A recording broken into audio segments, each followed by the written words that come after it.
This is Grian. Welcome to another video. Today we're doing another Hermitcraft season Clockwork video. We are currently reading episode 37, chapter 6, and yeah. You know the drill. Things have happened. Many more things are going to happen. Crazy things are going to happen. Clues are going to happen. And yeah. Me being secretive. Just so you know, there won't be spoilers to I-1, but I-1 will be mentioned in a way. Soon. I don't know if it will be in this episode or next episode, but I-1 will be mentioned or hinted at. So pay attention. If you don't know what that is, that's a Stampy's video. One of Stampy's recent attacks.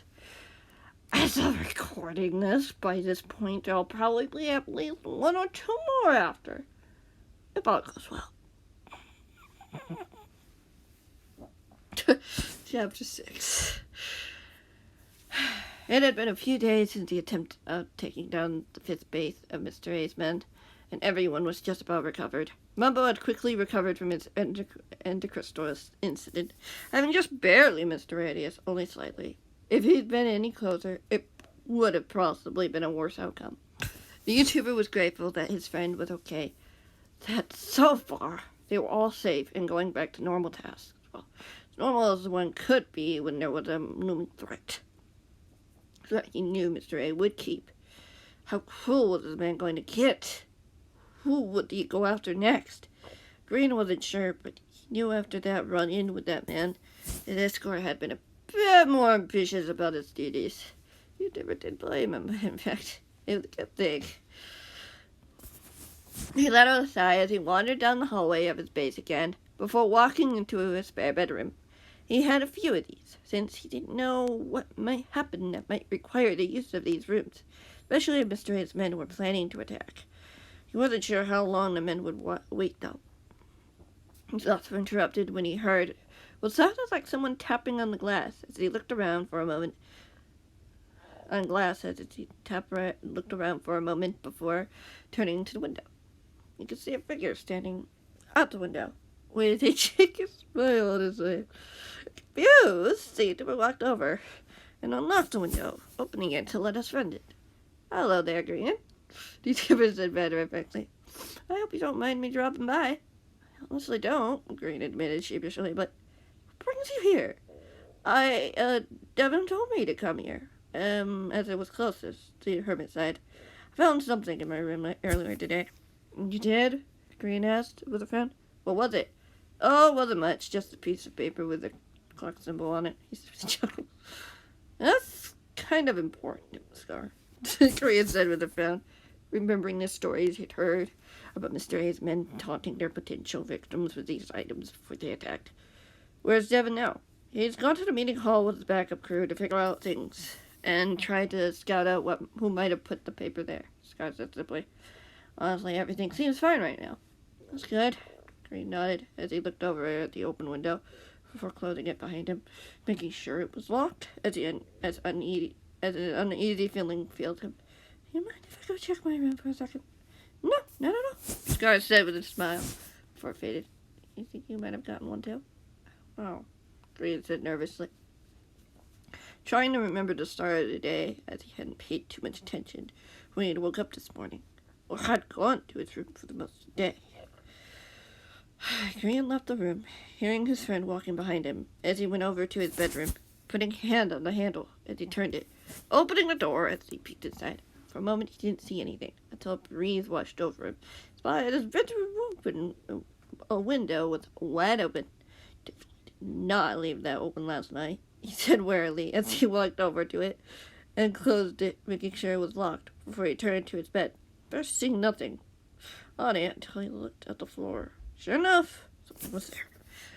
"What's that?" Scar asked curiously as Grian walked over to it and picked it up, unfolding it as an image revealed itself.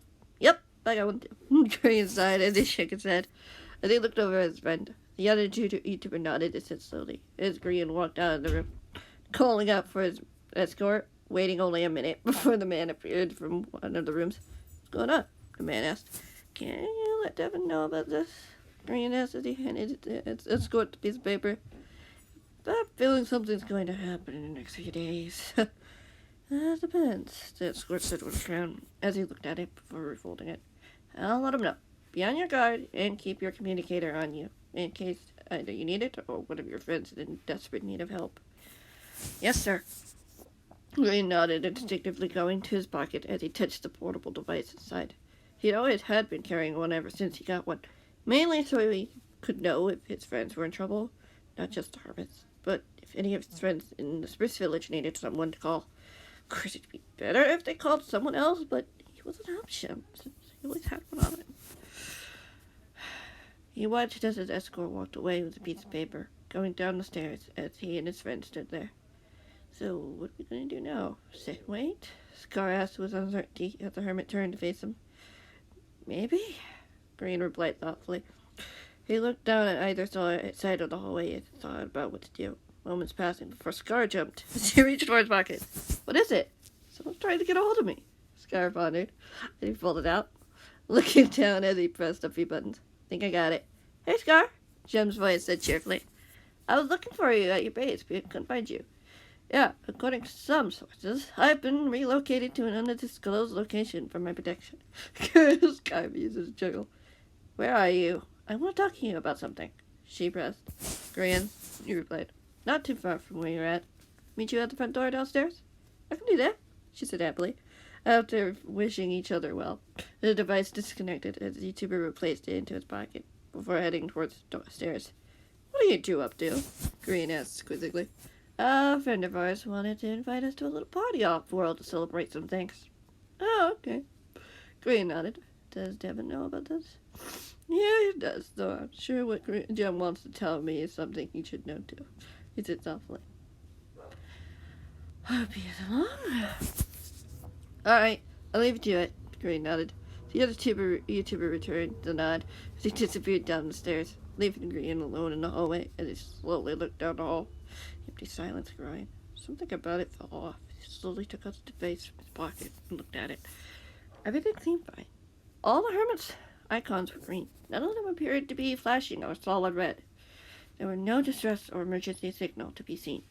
He couldn't help wonder whether or not he and Scar were the only ones who got that piece of paper. What it would mean for them next. He had a feeling that their answer would be coming soon. Chapter 7. 10 minutes passed as he warily wandered around the second floor of the house, checking the place a few times, finally pocketing it. Everything seemed fine up here. There were no men waiting in a dark corner, waiting for the perfect moment to strike. No traitors waiting to capture him and turn him over to the men.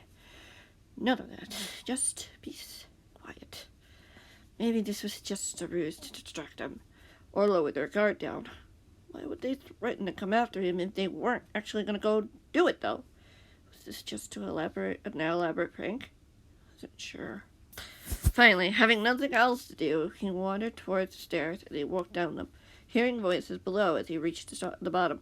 Whatever the conversation had been, seemed to have already been winding down as he walked into Jem and Scar in the main room. Hey guys, Grian said cheerfully. Everything good around here? Yeah, just finalizing a few things, Jem said brightly, before her smile faded. Scar told me you got one of those papers earlier today. Yeah, Grian nodded. So did I. That's interesting, she nodded. Well, luckily for us, I think Scar will at least be safe for a few days. That's nice. Where are you headed? He asked. To our friends, she said gallantly. Someone who's helped me out before, as well as helped me find and rescue Scar. That's nice, he said with a nod. Yep, they wanted to make up for us having to miss the last celebration.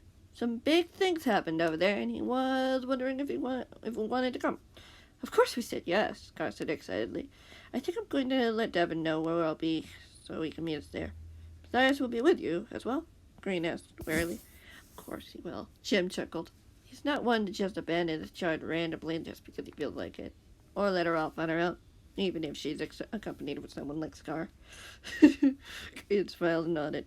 Right, that's good. At least that's one threat we don't have to worry about for now.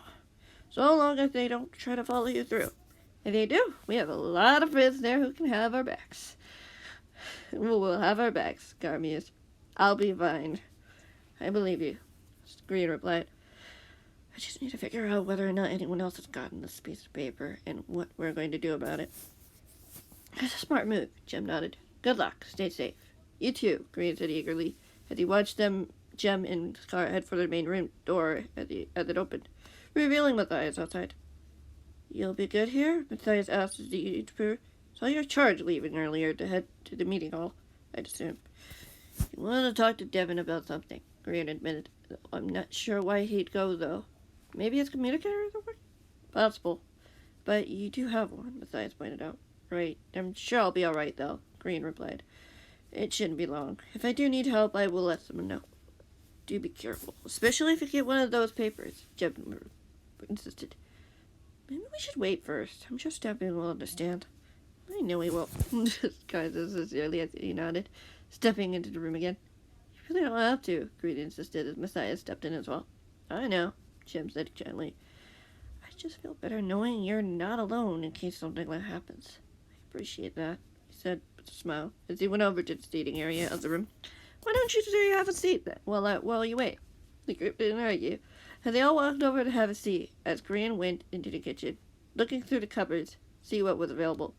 He hadn't really asked if the group needed anything, or did he think they did? Nor did he think they did.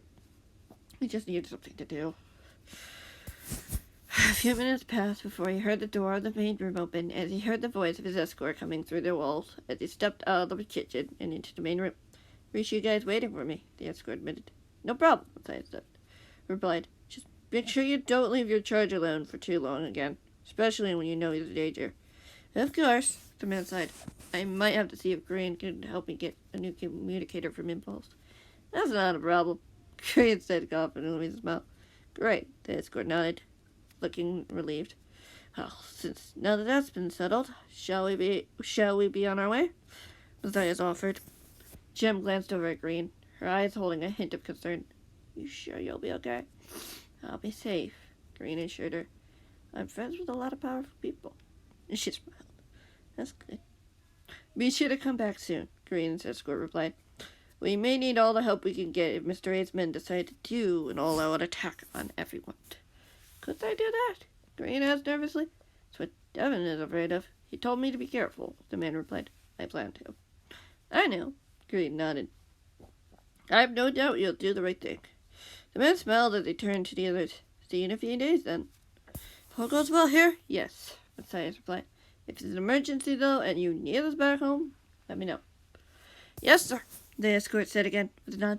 The two protectors seemed to be satisfied as Matthias led their way out of the house with Jem and Scar until Grian watched as the door closed behind, running to the window as he watched them walk towards the trees. Catching Scar turn back to wave at him, he returned the gesture before they disappeared from view completely. Yeah, I think this is a good spot to stop for now. Not really a cliffhanger. Just interesting. I hope you guys enjoyed. Thank you guys so much for watching. And yeah, I won stuff. Yeah, I admit it. It's related to I won. So if you don't know what happened then, based on the title, yeah. I mean, the title kind of gives it away. So question is, I hope you guys have a nice rest of your day, and I'll see you all later. Goodbye.